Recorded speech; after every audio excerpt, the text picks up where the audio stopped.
Burasında da tıkanıklık varmış. Bak mesela koroner anjiyo, burası tıkalı. Yaşına bakıyorum.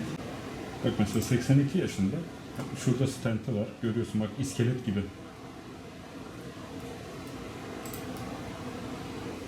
Uzun dönem diyabetik.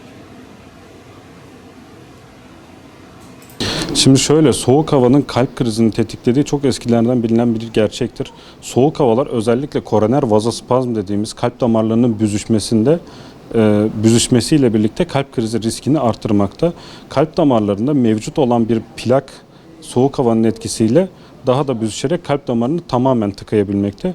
O yüzden bizim genellikle kalp damar rahatsızlıklarımız soğuk havalarda olmakta. Bu dönemde soğuk havalardan korunmak önemli olduğu gibi koruyucu sağlık önlemlerini de almak çok önemli. Kalp damarlarında temel hasarı yapan obezite, şeker hastalığı, sigara kullanımı gibi şeylerden bunların önlemini almak lazım. Şeker hastalığını zamanında tedavi etmek, obezite için uygun kilo verme yöntemlerini kullanmak, sigaranın bırakılması bizim açımızdan çok çok önemli. Soğukla ilgili olarak da belirtmek istediklerim bunlar. Soğuk havalarda özellikle bizim kalp damar hastalarının ekstrem hava dediğimiz aşırı sıcak ve aşırı soğuk hava şartlarından kaçınması çok elzemdir. Bu etapta dediğim gibi soğuk havalarda mutlaka önlem alarak dışarı çıksınlar. Soğuk havaların tetiklediği bir durum da gribal enfeksiyonlar. Gribal enfeksiyonlar maalesef ki kalp damar hastalarında bir tık ağır seyredebilmektedir.